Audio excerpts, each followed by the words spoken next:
De retour dans le grand JT de l'éducation. Alors, le harcèlement scolaire est au centre de l'actualité depuis maintenant plusieurs mois, voire plusieurs années. Et les conséquences sont bien souvent dramatiques. Pour lutter contre ce fléau, eh bien, l'association Asmae porte depuis 2014 le projet Yalla pour les droits de l'enfant, basé sur une pédagogie participative unique. Et pour en parler, je suis ravie d'accueillir sur ce plateau Linda Lourdes-Samy. Bonjour. Bonjour. Merci d'être avec nous. Vous êtes chargée de projet pour le Yalla Tour, dont vous allez nous parler évidemment pour l'association Asmae.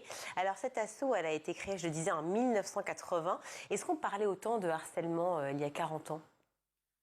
Alors de base, l'association a été créée en 1980 et avait principalement pour objectif la protection des enfants et l'éducation.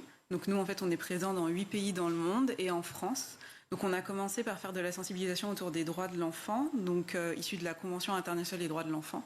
Donc on a vraiment notre projet était autour de ça. Et suite en fait aux différentes remontées qu'on a eues du terrain, notamment pas mal de remontées sur des situations de harcèlement, on a décidé il y a 2 ans de développer un module spécifique au harcèlement. Et oui, justement, des remontées dont vous parlez, notamment grâce à la présence, enfin à cause plutôt de la présence des réseaux sociaux, j'imagine qu'il a enjolivé et a empiré la situation du harcèlement à l'école et du cyberharcèlement. Oui, absolument. C'est 2 choses en fait qu'on va aborder en même temps. Nous, on pense que le cyberharcèlement, en fait, c'est la continuité du harcèlement. Le harcèlement va avoir lieu en milieu scolaire. Et quand l'enfant va rentrer chez lui, ça va continuer sur les réseaux sociaux. Donc ça nous semblait vraiment très important d'aborder les 2 thématiques en même temps. Alors quand on parle de Sœur Emmanuelle, on a tous un sourire, enfin j'imagine presque tous, parce que c'est quelqu'un qui a été formidablement inspirante et engagée pour beaucoup d'entre nous, pour nos parents, nos grands-parents. On savait à quel point elle avait des prises de position, ses coups de gueule, si je puis me permettre aussi, pour justement la défense des droits de l'enfant. Quand vous arrivez en parlant de l'assaut, d'Asmae, de Sœur Emmanuelle, j'imagine que les bras sont grands ouverts en disant « bon oui, venez nous aider parce que… En parlant, eh bien, vous allez aussi. Et puis c'est à la fois apolitique, oui, et puis laïque quelque part. Absolument, nous sommes une association apolitique et laïque, et c'était de la volonté de Sœur Emmanuelle de faire en sorte que nous soyons apolitiques et laïques. Et je pense que c'était une très bonne décision, car ça nous permet justement de porter des projets totalement en lien avec des choses concrètes comme la Convention internationale des droits de l'enfant, des thématiques comme le harcèlement, comme l'égalité entre les femmes et les hommes, et de pouvoir en fait aborder cette thématique vraiment de manière neutre. Alors justement, vous avez créé le Yalla Tour, un tour de France des écoles primaires et collèges, c'est ça ? Oui, pour prévenir et lutter contre le harcèlement scolaire et le cyberharcèlement dont on parle. Comment ça se met en place dans les classes ? Sur les activités qu'on propose. Sur le fameux Tour de France, sur le Yalla Tour, qu'est-ce que vous proposez ? Alors du coup, nous, on se rend dans différents établissements scolaires dans toute la France sur une période de à peu près 1 mois et demi. On va avoir en fait des présentations, des outils pédagogiques très adaptés en fonction de l'âge des enfants, c'est-à-dire qu'on va intervenir sur le temps scolaire, sur une temporalité, sur une durée qui peut aller de 30 minutes pour les écoles maternelles jusqu'à 2 heures à partir du collège. On va aborder en fait la thématique du harcèlement. Par exemple, pour les classes un peu plus petites, pour les primaires, on va avoir vraiment un commentaire d'image avec une scène de harcèlement qui va se dérouler en dehors de l'école, à l'intérieur de l'école, à la maison, et on va demander en fait aux élèves de commenter et d'identifier les différents rôles qu'on trouve. Et dans les collèges, on va aller beaucoup plus loin et ouvrir la parole et le débat autour de la question du harcèlement. Et voilà, ça marche plutôt bien. Quand vous parlez du primaire, justement, ces fameuses scènes, est-ce que les remontées que vous avez sont des enfants qui ont bien compris les situations ou il y a encore une certaine confusion de savoir ce qui se passe réellement devant eux ? Alors oui, globalement, les enfants comprennent bien la situation de harcèlement en général.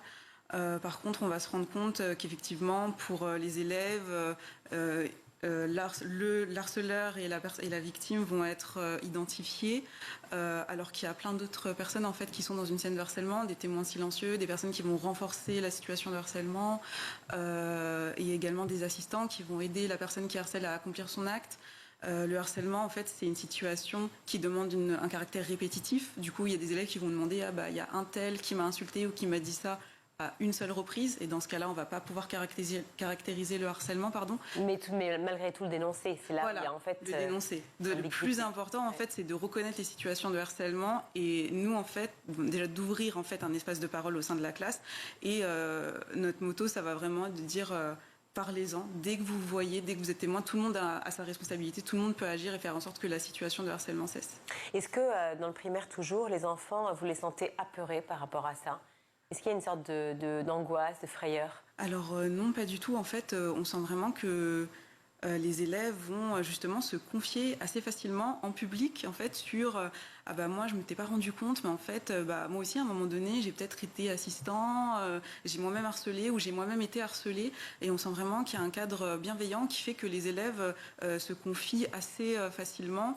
Très récemment, on a fait une intervention du coup au sein d'un collège, et des élèves en fait ont pris la parole et ont dit qu'il y avait un groupe sur les réseaux sociaux qui alimentait un certain nombre d'insultes, faire circuler les rumeurs de manière récurrente, et personne n'en avait connaissance. Donc je pense que ça permet vraiment de libérer la parole, et c'est vraiment pour ça qu'on agit au sein des établissements. Alors je n'avais pas pensé effectivement que la parole se libérerait si vite au collège. C'est souvent plus compliqué de parler quand on a 12, 14 ou 15 ans, de peur effectivement du jugement, et puis surtout de peur de représailles.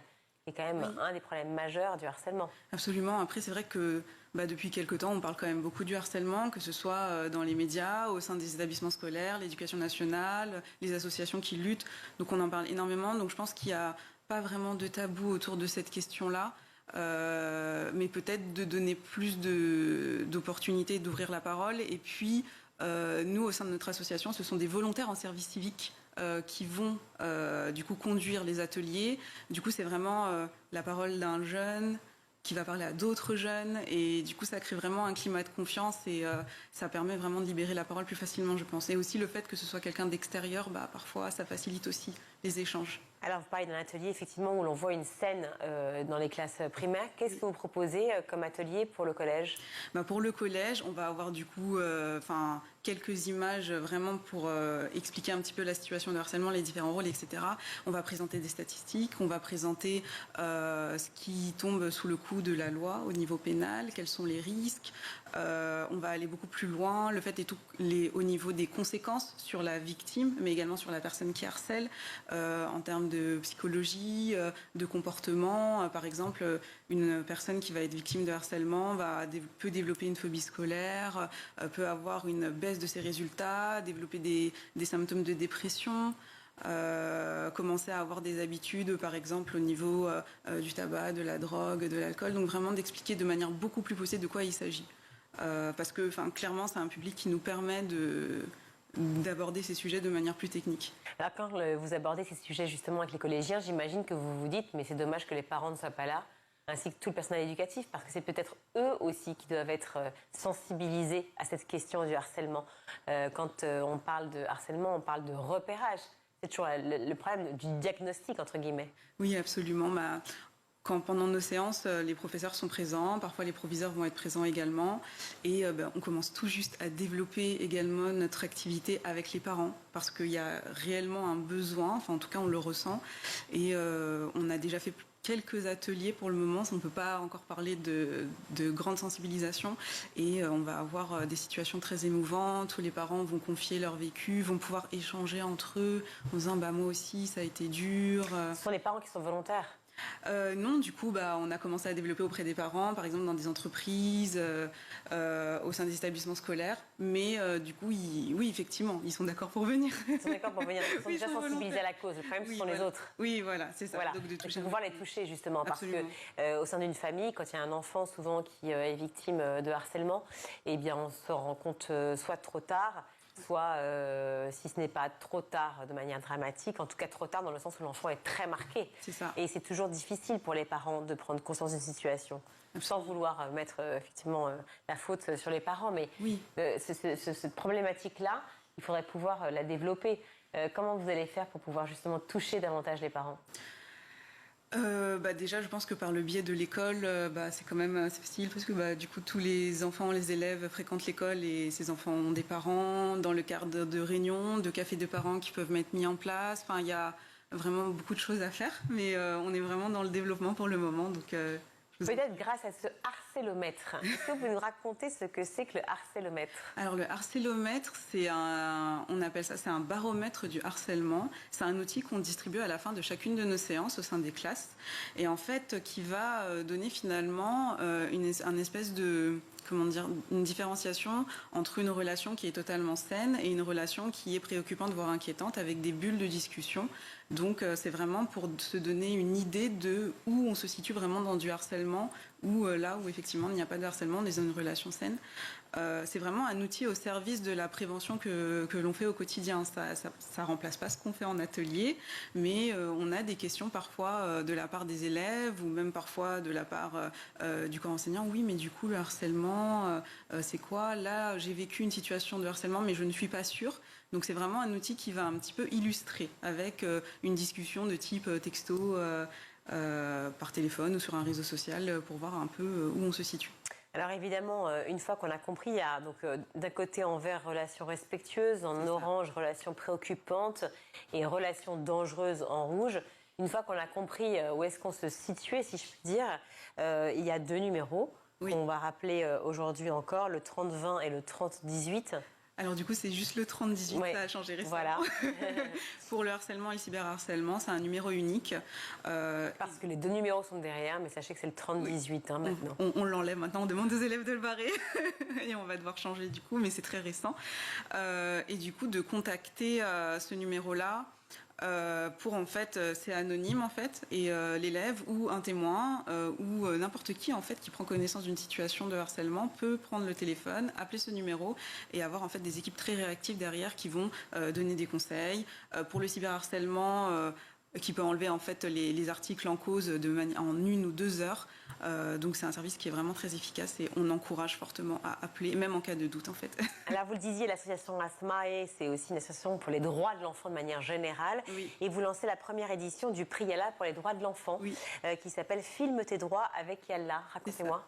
Alors du coup, on va sélectionner 30 classes pour en fait faire une vidéo autour des droits de l'enfant qu'ils auront choisis eux-mêmes. Donc nous, on va se rendre dans ces établissements scolaires qu'on aura sélectionnés en amont.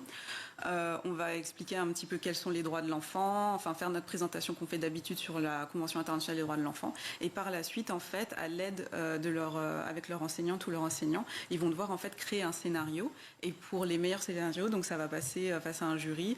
On va envoyer un vidéaste professionnel qui va faire une vidéo. Donc ça peut être autour du harcèlement, mais ça peut être autour de n'importe quel droit de l'enfant, comme le droit de la famille, le droit au loisir. Donc voilà, c'est vraiment créer un scénario dans une classe et ensuite, si c'est sélectionné, avoir vraiment un beau résultat. Merci beaucoup d'avoir été avec nous, j'allais dire Asmae, non, Linda Lourdes-Samy, mais qui représente l'association Asmae justement. Merci beaucoup d'avoir été avec nous pour nous parler du Yalla Tour. C'est bien ça, hein, c'est comme ça que ça s'appelle, voilà, le Yalla Tour, donc le Tour de France des écoles primaires et collèges, qui permet de sensibiliser à ce fléau qui est le harcèlement et le cyberharcèlement. Merci d'avoir été avec nous. Merci à vous.